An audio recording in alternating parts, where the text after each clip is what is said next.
A powerful feature of PerfectForms is the ability to integrate with third-party data sources such as databases, directory services and others.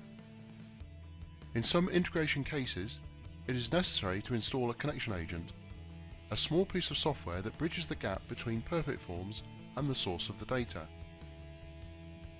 The connection agent is required to connect to databases such as SQL Server, Oracle, MySQL, Sybase, MS Access and DB2, directory services such as Active Directory or other LDAP services, and text or CSV files.